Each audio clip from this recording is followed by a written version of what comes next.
क्या आप जानते हैं महाभारत का सबसे बड़ा बलिदान क्या था? वो बलिदान जिसने एक युवराज की जिंदगी बदल दी। बात है राजा शंतनु की। उनकी उम्र हो चुकी थी, लेकिन उनका दिल अकेला था।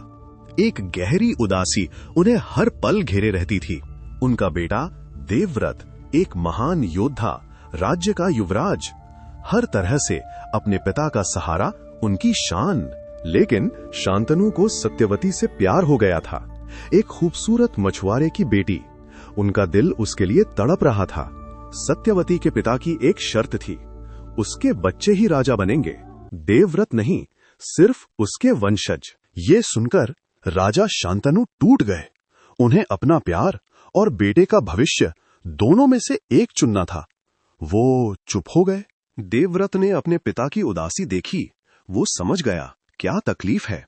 उसने एक फैसला लिया, ऐसा जो किसी ने सोचा भी नहीं था। देवव्रत ने सबके सामने प्रतिज्ञा की, मैं कभी शादी नहीं करूंगा, मेरी कोई संतान नहीं होगी। और सिर्फ इतना ही नहीं, उसने आगे कहा, मैं राजगद्दी भी नहीं लूंगा, हमेशा सत्यवती के वंशज ही राजा बनेंगे। सोचिए, एक युवराज ने अपनी पूरी जिंदगी, अपना वंश, अपना अधिकार, सब कुछ त्याग दिया। क्यों? सिर्फ इसलिए कि उसके पिता को खुशी मिले, सिर्फ इसलिए कि उनका प्यार सफल हो। ये था निस्वार्थ प्रेम। इस महाप्रतिज्ञा के कारण ही देवव्रत को भी भीष्म कहा जाने लगा। भीष्म मतलब भयंकर प्रतिज्ञा करने वाला। उनकी प्रतिज्ञा इतनी कठोर थी, इतनी अटल थी कि देवता भी हैरान रह गए। ऐसी शक्ति, ऐसी निष्ठा, ये था असली बलिदान।